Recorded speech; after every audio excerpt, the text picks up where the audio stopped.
Today's lesson is called Extreme Ownership, and I call it the Cackling Kamala Concept, even if you don't want to admit it.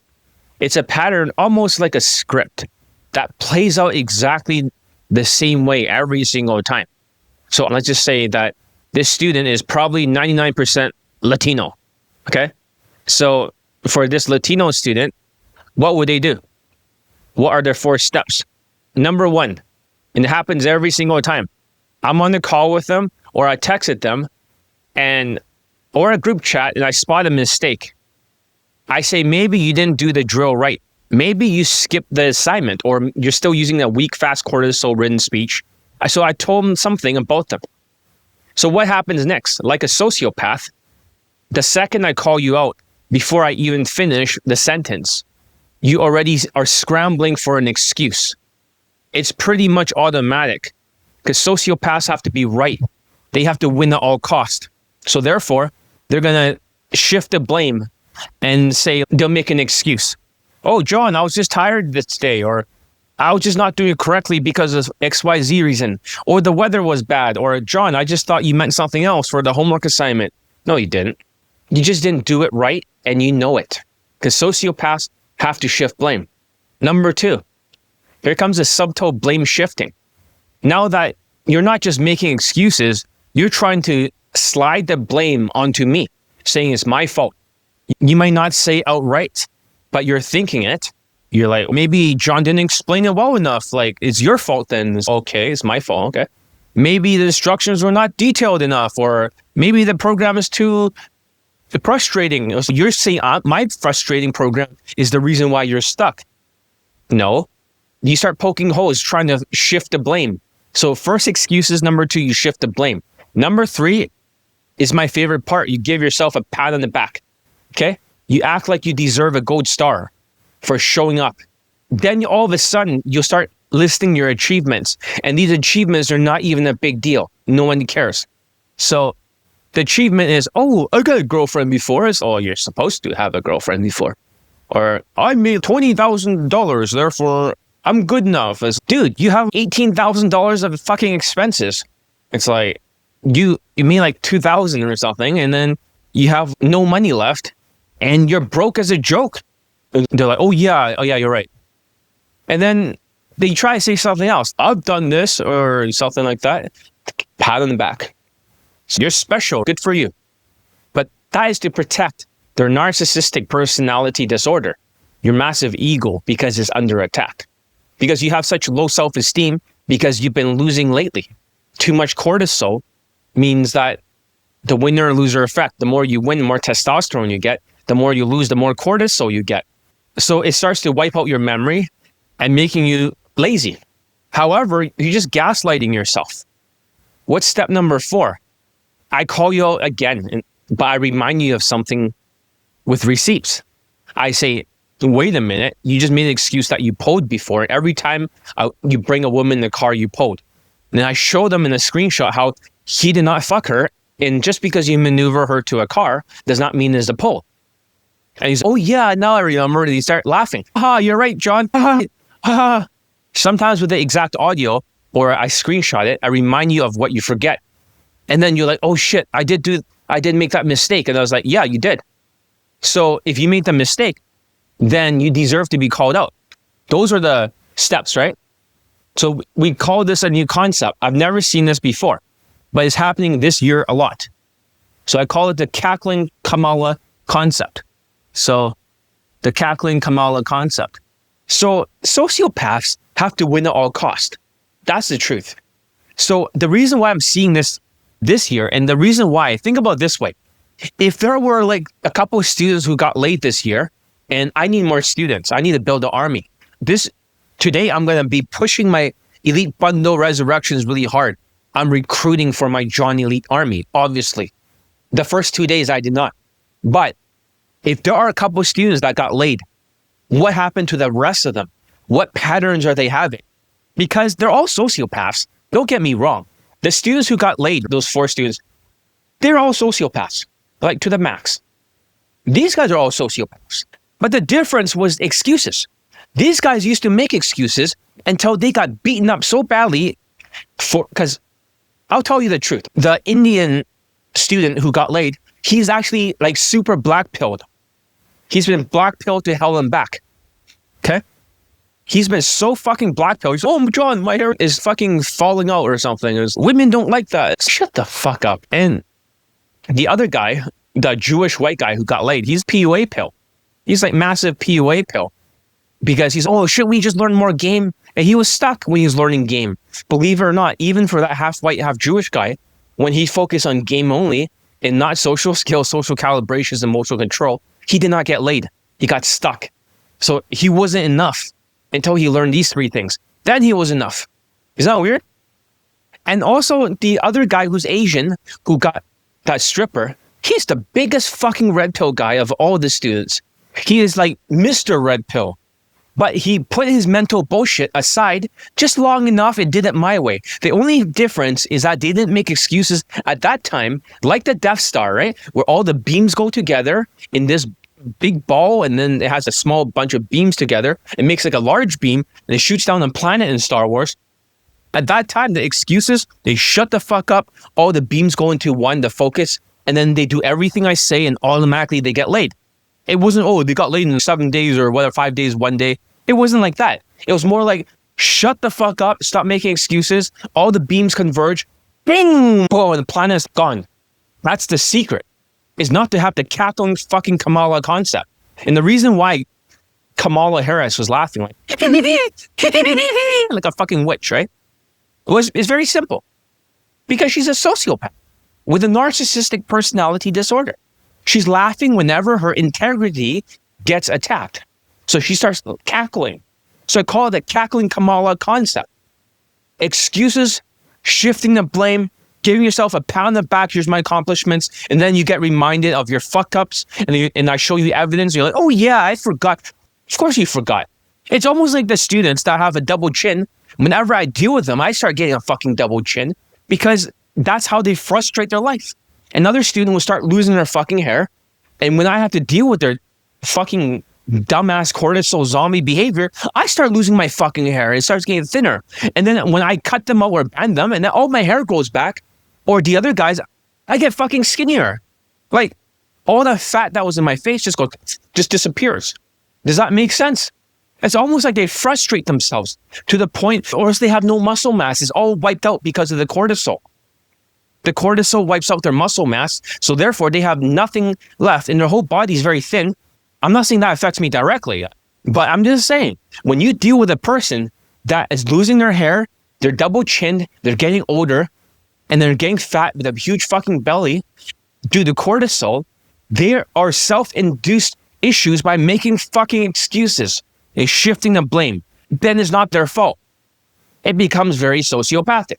Because stress wipes your memory. You literally cannot remember what you did and didn't do that week because you're running on anxiety and excuses. And then the funny thing is, after I call you out, you start laughing like Cackling Kamala. You're right, John. I forgot. Huh? So what are you laughing at? You're like an unteachable case and you're cackling like a loser. Come on now. It's not time to laugh. You think if you keep laughing, your problems are going to go away. It's not. And also, the random things I see once in a while is that it becomes a pattern. But did it happen in 2024? The Cackling Kamala Concept. I've never seen it in 2024. All right. So this has become a pattern, especially in 2025. It's an epidemic. In every single group, right? And I know on WhatsApp, whenever you, JP, or any of the other people start making excuses and turn into that Cackling Kamala, excuses, shifting blame, giving yourself a pat on the back, and then you get reminded what your fuck up was, and then you're like, oh yeah. And I send you the screenshot over and over 5 times in a row because they're going to make 5 fucking excuses in a row. And when they see that it's exactly on the screenshot, and I send them the screenshots today, when they see the screenshot of the Cackling Kamala Concept, then they're like, oh yeah, I fucked up. And then they start laughing. It's not fucking funny because this is the new default setting for people that don't want to take extreme ownership. And you might be thinking like, John, what the hell is extreme ownership? And why is it so important? Today's lesson is about extreme ownership. The difference between people that gets laid, like my students, versus the ones who don't, the ones who takes my coaching, but then they're like unteachable cases, is extreme ownership. So what's extreme ownership? You think you're unique. You think your excuses are special. But I've heard them all, right? I could write a script, hand to you, and you'll follow it word for word without even knowing it. Let's be honest. Every time you go through this cycle of sociopathy, you're digging yourself into a deeper hole. Every time you shift the blame, you put yourself on, you pat yourself on the back, like, congratulations. You laugh it off and you forget what you did when you're called out. You're making it harder to actually get laid for Daygame with my coaching. You're training your brain to dodge responsibility. You're teaching yourself to avoid growth. And that's a bad thing. No, extreme ownership is a lifetime habit. That's a great question. That means you once went through the mindset playlist and Jocko Willink, when his Navy SEALs were shooting at each other, right? 2 units, like Army and Navy SEALs, and that's friendly fire, right? He took full responsibility, unlike Joe Biden. He actually says, there's nobody else to blame except for me. I'm the commander. I accept full responsibility, but I promise if we have another chance, I'll never let this happen again. I'll have new procedures in place so we'll never see this again. Most people expect to be shifted blame. All the other soldiers were saying like, no, it's my fault. It's not his fault. No, it's my fault. The next guy's, it's my fault. It's not his fault. No, it's my fault. So in reality, what happened was that, no, the guy said, it's not anybody else's fault. I'm the commander. I'm responsible. And then they forgave him. The people that are like the general who are listening to his mistake, his fuck up, was like, just make sure it never happens again. You got to take responsibility. You cannot Joe Biden the situation and be far left. You can't, it's always like somebody else's fault. And here's the funny thing. I have a lot of students that are sociopaths, and we're talking about like full on, like they express their genes. The people that have not expressed their genes yet, they will not make excuses. If they go through enough stress, they're going to crack, mentally crack. And then they're going to make excuses. As I'm saying, you literally are rewiring your brain for a mediocrity and then wondering why you're stuck. You wonder why you're not getting laid. And you wonder why you're watching other students get results while you're spinning your wheels, cackling in the corner. But here's the brutal truth. Until you break this cycle, until you stop making excuses and shifting blame, you stop laughing off your mistakes and actually remember what you're supposed to do, you're never going to get results you want. I don't care how many times you show up. I don't care how many messages you send. If you're living in the Cackling Kamala cycle, you're just not wasting time. So next time I call you out, don't make fucking excuses. Don't try to blame me. And don't give yourself a pat on the back for the bare minimum and laugh it off. Just own it, fix it. And remember, next time, this is how you break the cycle. That's how you actually get laid. Otherwise, keep cackling. But don't be surprised when nothing changes in your life. So how does this relate to Latino fuck behavior? This is not a theory I pulled out of thin air. This is what actually is seen year after year with the Latino students who can't break out of their own cycle. And let's be real, this is the most sociopathic low self-esteem trait you ever see in this game. If the other self-esteem traits are like purgatory, this is like hell, okay? So what's purgatory? It's like delusions, half-assing it, the wrong path to sociopath, and then blows up in your face in 4 months. But Latino fuck behavior is different. Number one is one-track mind. They get stuck on one thing. You're stubborn as hell. There's only one way to do something. It's like a horse with blinders, right? There's no multi-step drills. It's all one step. The social skills flow drill, forget it. That's 3 steps. You want everything to be simple, direct. Just tell me what line to say, but that's not how the real skills building works. You can't handle more than one instructions at a time. You're always going to be stuck at the beginning level. Step number 2, the wrong path to sociopath. Here's where you go off the rails. You make bad decisions. Maybe you ignore my advice. Maybe you try to do it your way. Maybe you listen to some other white coach who tells you what you want to hear. And then exactly 4 months later, everything blows up in your, and you completely fail. Not right away, but it builds up over time. And that's when it happens. It's a total fucking disaster. So step number 3, this is the new step number 3 for Latino fuck behavior, right? Step number 3, that new Cackling Kamala concept replaces step number 3. Step number 3 used to be Latinos used to have a meltdown. But this is the new step number 3, making excuses, shifting blame, giving yourself a pat on the back, stating your accomplishments, and then getting reminded of what your mistakes are. You start laughing like Kamala Harris. And that's the problem. You cackle, you deflect, you act like it's funny that you messed up. That's so funny. But deep down, you're just avoiding the truth. Step number 4 is the meltdown. Okay? Now the emotions kick in. So this one is not number 3 anymore. JP, you had a meltdown before and you crashed out. And then they might blow up in a group chat or maybe in a WhatsApp texting me. Once they have a meltdown, they don't make any sense when they talk. They're like a zombie. You get dramatic. You feel like the world's against you and you start believing in your own excuses. And then what's step number 5? It's quitting. You give up. Maybe you tell yourself that you need just a break, but let's be honest, you're quitting. You disappear for a while. You stop doing the drills. You stop messaging me and you convince yourself that you can come back. You'll feel better. That's just running away. And step number 6, right? Used to be step number 5 is the resurrection of the Latinos. Here is the thing. You're too stubborn to stay down for long. You come crawling back. You show up again thinking this time it'll be different. But unless you break the cycle, you're just going to keep repeating the same steps over and over again. One track mind, the wrong path, the sociopath. Cackling Kamala, meltdown, quitting, resurrections, over and over. So every time that you go through this loop, it gets harder to break out. And here's the real killer. Memory loss from the cortisol. Every time you go through this stress, your memory gets wiped clean. You forget what you learned. You forget what you did wrong. You forget the pain of your last meltdown. So you make the same mistakes again and again. No memory, no improvement. You're like stuck in the endless loop, like a movie where everything is just loops in circles. You keep making the same mistakes and you finally change something. So there are 4 movies that I can talk about. So the Latino fuck behavior is like these 4 movies. There was a movie called Donnie Darko. I'm not sure if you guys remember. It's a really old movie. It's probably from my generation, right? Donnie Darko always repeats it and it goes back to square one and then it gets rebooted. The second movie is called Groundhog Day. He kept reliving his life, waking up and doing the same things over and over until he fixed it. The third movie is called Source Code.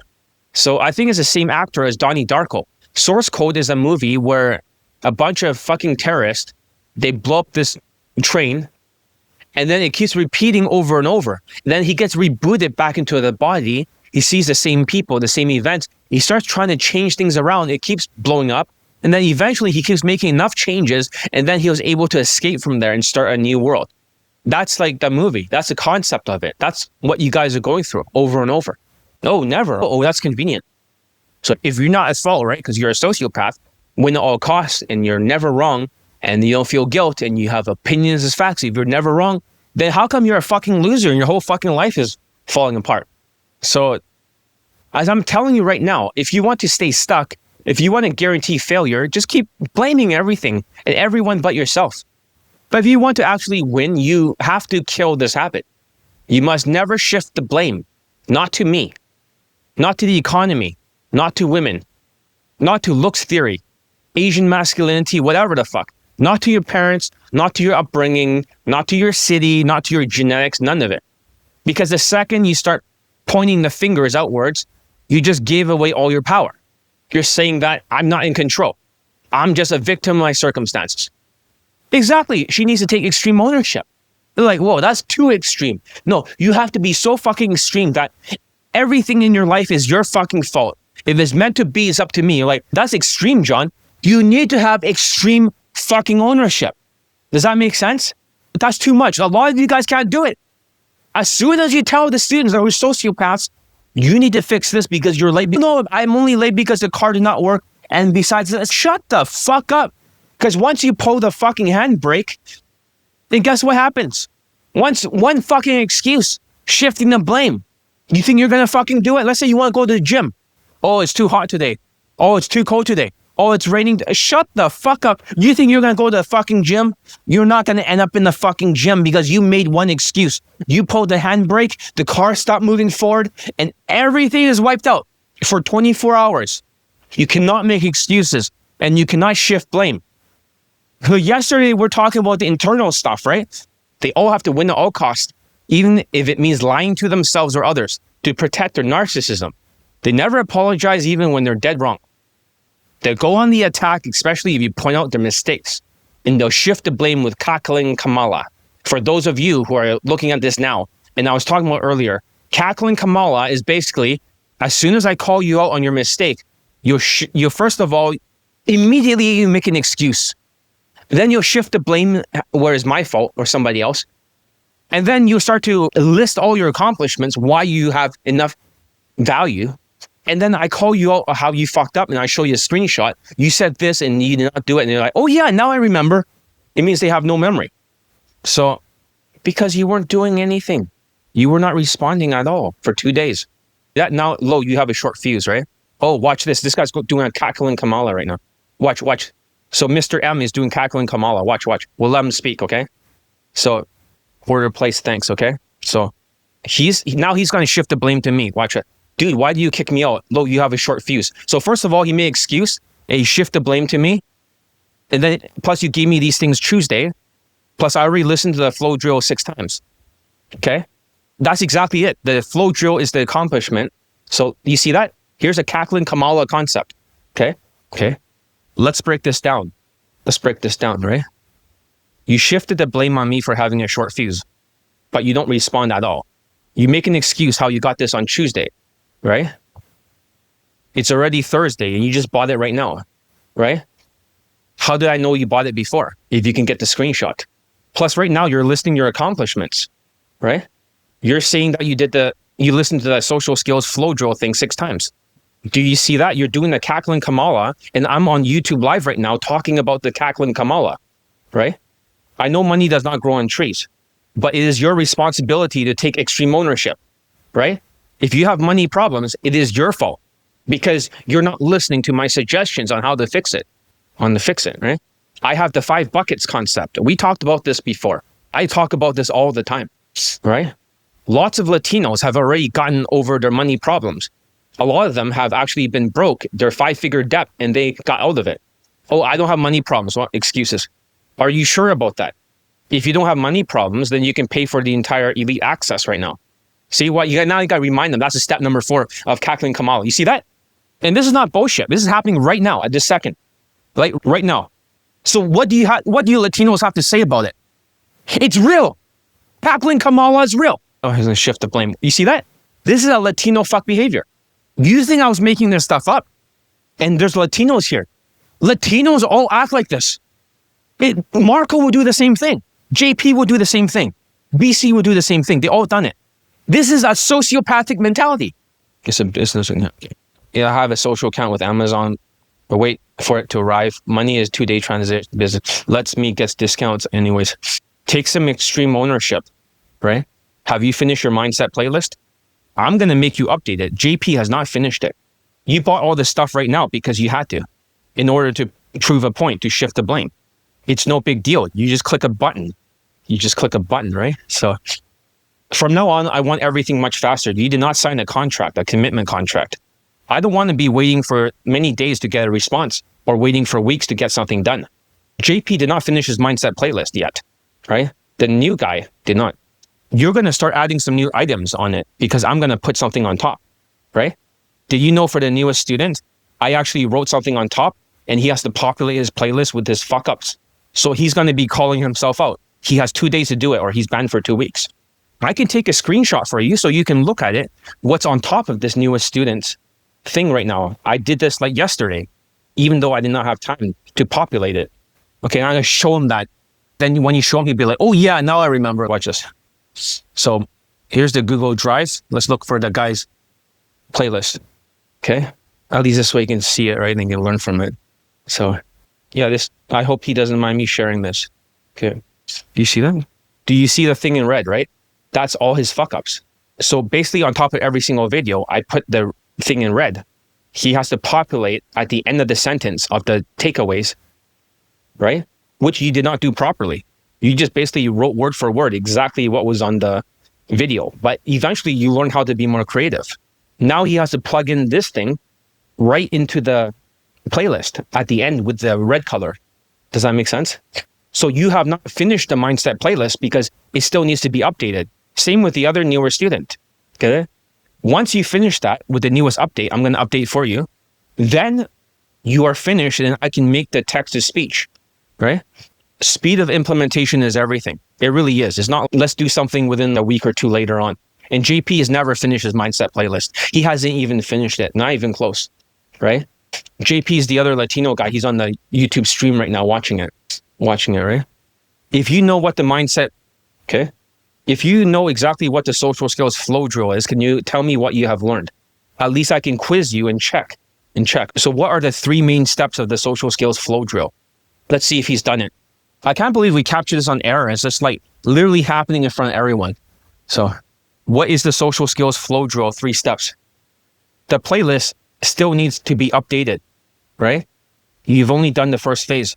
We're talking about the social skills flow drill that I taught you, the one that you said you listened to it 6 times, right? That's correct for the first one. What is the third? What type of questions? I'm just quizzing him to see if he's done it. No, this type of questions right here. You still need to get your attention better, right? You're going to start doing some drills, right? How fast would this get done? How fast would this get done? I'm going to later on tell you and demonstrate how to make the first part better, right? You're going to do 10 of them, okay? We're going to get the timing right and the type of, okay? But I want this done fast. I don't want it to take 6 days or something.